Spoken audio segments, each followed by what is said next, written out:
Kain tayo. Ayan. Sarap ng sabaw. Mainit-init pa. Kaya kailangan, kung ganyan lang kanin ko, hindi gaano karamihan. Kaya damihan kong kain isda at gulay. Yan. Pag medyo nabitin-bitin, di dagdagan ko. Dami kong sinaing. Puno yung kaldero na ano. Yan o. Kain tayo. Yan.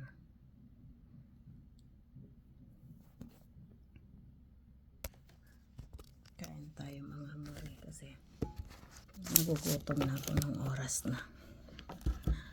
Alas 2 ata. Ano na? Anong oras na? 2:22 na. Alas 2:22 na. Wala pa akong tulog. Para din ako kain tayo. At least makahigot na akong sabaw. Makakain akong preskong isda.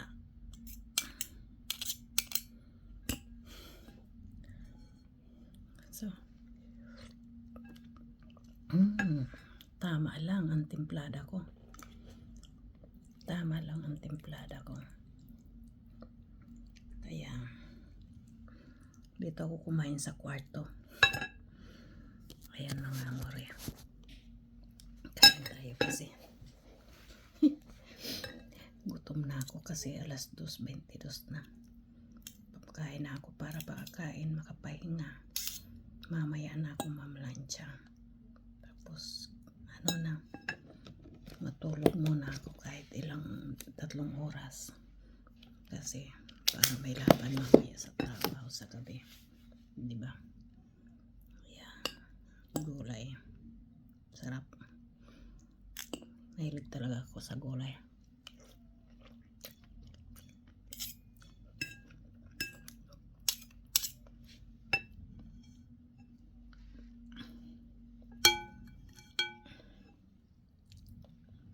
Mamaya ang ulong gabi doon sa tindahan. Doon ako paghapunan ko mamayang gabi sa tindahan, yung ulo ang ikulam ko. Ngayon sana ang ulo kaso lang gusto ko doon sa tindahan kahit mag ano yun sa lamesa doon.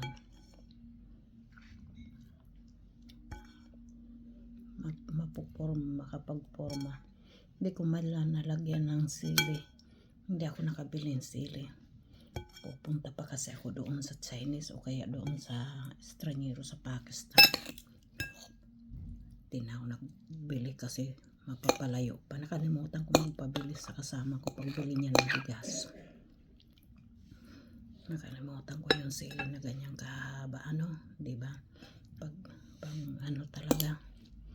Kaya di bale, hayaan na. Basta importante nakahigop akong sabaw.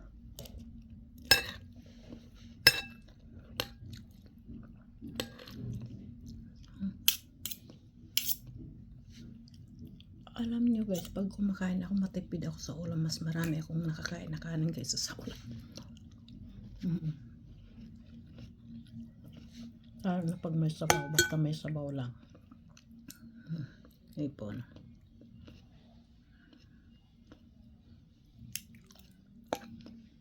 O salmon.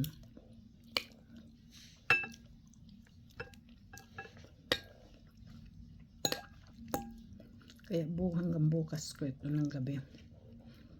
Tapos, kung maubos ko, mamaya ang isa, ang ulo, ang isa naman. 3 kasing, ito, slice na laman. Tapos, ang isa, ang ulo mamayang gabi. Ang isa, mamayang alas 3, almost alas 4 na madaling araw bago kami magsara, kakain ako.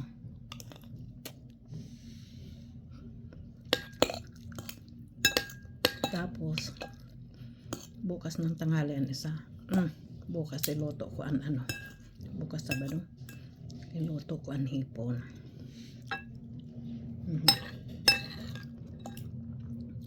Ang kalahati. Ko lang.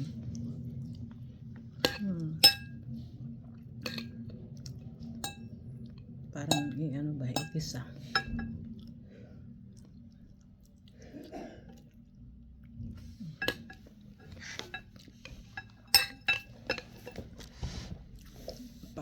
sa kumpa. Alam nyo, minsan lang ako makakain ng kanin. Kaya wala ka nga kami time magluto o kaya hindi ako nagluluto. Kaya minsan sasaingan ako ng kasama ko pag nagluto siyang karne.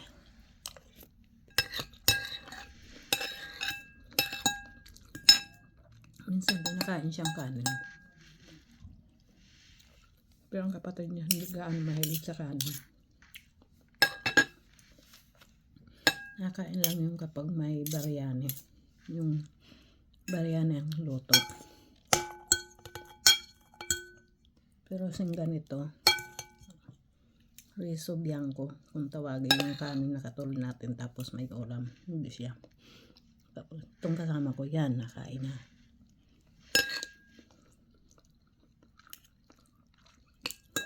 Ang kanin. Paborito ko ang salmon.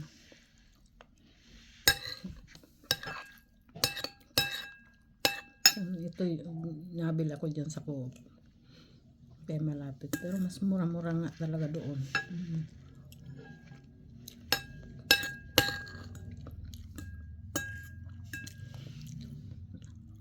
Mahal ng kilo dito na urata sa Coop.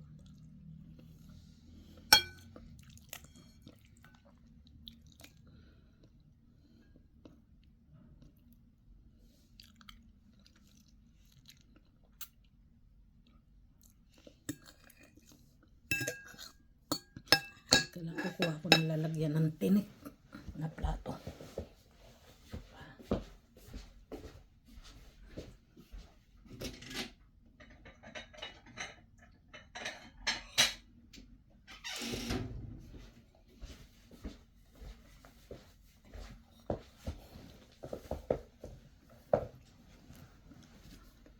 Kasi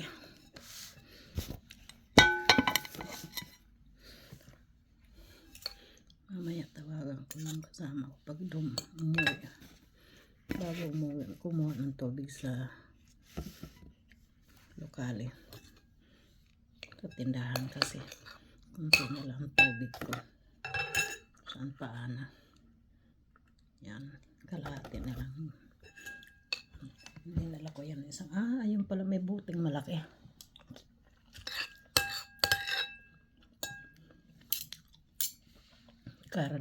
Tubig na mineral, malaki na bote.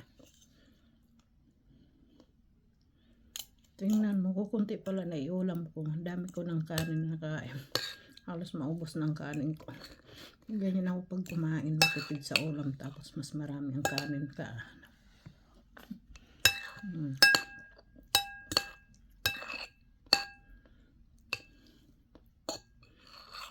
Sarap talaga pag presko na isda. Sarap ang sabaw.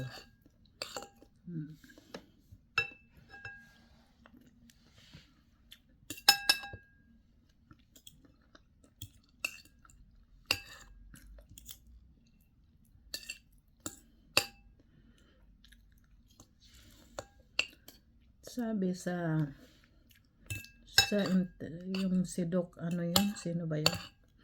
Yung Doc, nakalimutan ko yun. Napapanood ko sa YouTube niya. Pag sumasakit daw ang ulo natin lagi daw kumakain ng isda. Kumain daw ng isda pag sumasakit ang ulo. Kumain daw ng isda. Marami. Kaya maganda daw yun.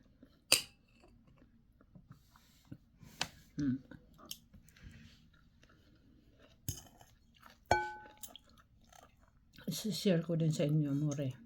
Ano na rinig ko sa ano. Balay mo, totoo naman nga naman. Isda talaga maganda.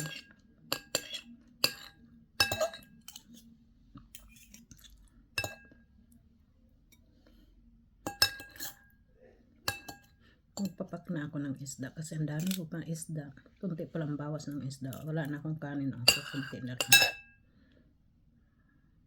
Papakin ko na lang itong gulay kag isda.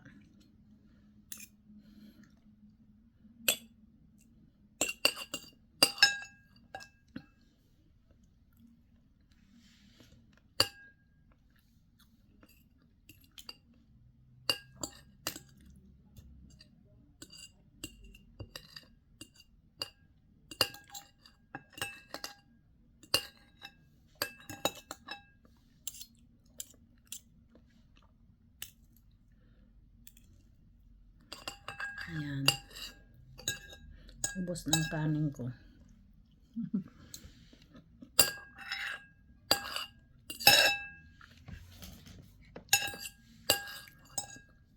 Ano guys?